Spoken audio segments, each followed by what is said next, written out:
کہ احمد آباد میں جو مسلمان بچی کا دردناک دل سوز ویڈیو آیا ہے جس نے خودکشی کر لی، میں آپ تمام سے اپیل کر رہا ہوں، چاہے آپ کوئی بھی مذہب کے ہوں، یہ جہیز کی لعنت کو ختم کرو، جہیز کی لعنت کو ختم کرو۔ اگر تم مرد ہو نا تو بیوی پر ظلم کرنا مردانگی نہیں ہے،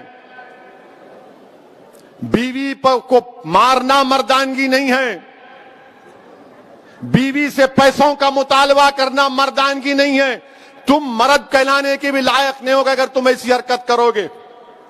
وہ معصوم بچی پر ظلم کیا گیا، وہ تنگ آ گئی جہیز کی لعنت کی، جہیز کا مطالبے پر، اس آدمی کے مارنے اور پیٹنے پر، اور اس نے اتنا بڑا اقدام کر لیا۔ شرم آنی چاہیے ان گھر والوں کو جنہوں نے ہماری اس بیٹی کو مجبور کیا۔ میں تو اللہ سے دعا کروں گی اللہ تم کو غارت کرے، تم لوگوں کو۔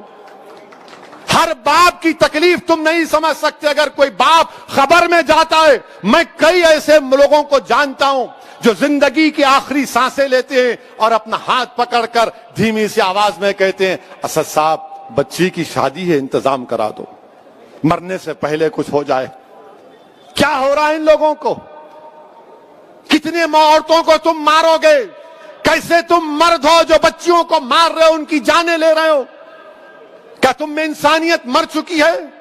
اور ایسے کتنے لوگ ہیں جو اپنی بیویوں پر ظلم کرتے ہیں، تھپڑ مارتے ہیں، جہیز کا مطالبہ کرتے ہیں، حاملہ بیویوں کو ڈھکیلتے ہیں اور باہر نکل کر اپنے آپ کو بڑا فرشتہ کہلاتے ہیں۔ ارے یاد رکھو تم دنیا کو دھوکہ دے سکتے ہو مگر اللہ کو نہیں دیکھ سکتے۔ اللہ دیکھ رہا ہے، اللہ سمجھ رہا ہے، اور اللہ ضرور مظلوم کا ساتھ دے گا، اللہ مظلوم کا ساتھ دے گا۔ میں ان تمام مسلمانوں سے اپیل کر رہا ہوں، اللہ کے رسول صلی اللہ علیہ وسلم نے ارشاد فرمایا تھا کہ تم میں سب سے بہترین وہ ہے جو اپنے گھر والوں سے اچھا ہے، بہترین اخلاق اس کے ہیں جو اپنی بیویوں سے اچھا برتاؤ کرے گا۔ یاد رکھو اگر تم اپنی بیویوں کو مارو گے تو کل یہی مار کا تم کو حساب حشر کے میدان میں دینا پڑے گا۔ جو مسلمان ہیں بتاؤ میرے کو ایک مثال دو کہ ہمارے نبی ہمارے رسول جن کے نام کے خیرات کا صدقہ ہم کھاتے ہیں، کیا انہوں نے کبھی ہماری امت کی ماؤں کو مارا؟ کہ اللہ کے رسول صلی اللہ علیہ وسلم کی مثال دو۔ تم کہتے ہو کہ میں محمد صلی اللہ علیہ وسلم کا امتی ہوں، ارے شرم سے ڈوب مرو۔ تم رسول اللہ کے امتی ہو اور اب بچی کو مارتے ہو، اس بچی سے جہیز کا مطالبہ کرتے ہو۔ ارے اسلام میں جہیز کا مطالبہ کرنا حرام ہے، حرام ہے، حرام ہے۔ تم سور کا گوشت بھی نہیں کھا رہے بلکہ تم حرام کام کر رہے ہو۔ ختم کرو یہ جہیز کو۔ کیا لے کے جاؤ گے خبر میں؟ حیدرآباد کی دکن کی تاریخ بھری پڑی ہے، محلات ہیں بادشاہوں کے، ان کے مقبرے پر آج پھول ڈالنے والا کوئی نہیں ہے۔ کیا لے کے جاؤ گے تم کسی بچی پر ظلم کر کے؟ کتنی دولت تم کو چاہیے؟ ظلم کرے اس بچی پر، تکلیف ہوتی ہے، شرمندگی ہوتی ہے۔ سوچو اس بات کو، ختم کرو ان برائیوں کو اپنے معاشرے سے۔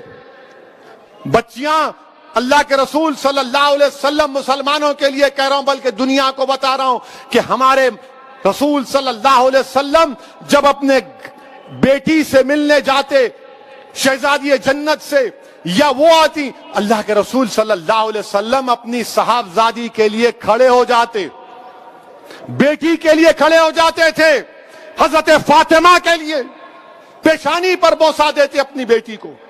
اور تم کیا کر رہے ہو؟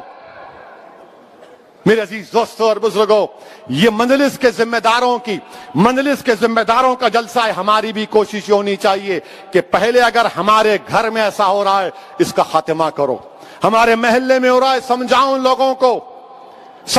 لوگوں کو۔ اور میں ہماری بیٹیوں سے کہوں گا کہ ڈرنا نہیں، تم ہرگز اپنی جان نہیں لینا، تم کبھی اپنی جان نہیں لینا، کبھی نہیں لینا تم اپنی جان۔ تم زندہ رہو، ہم تمہارے ساتھ ہیں، تمہاری جان کی قیمت ہے میری بیٹیوں۔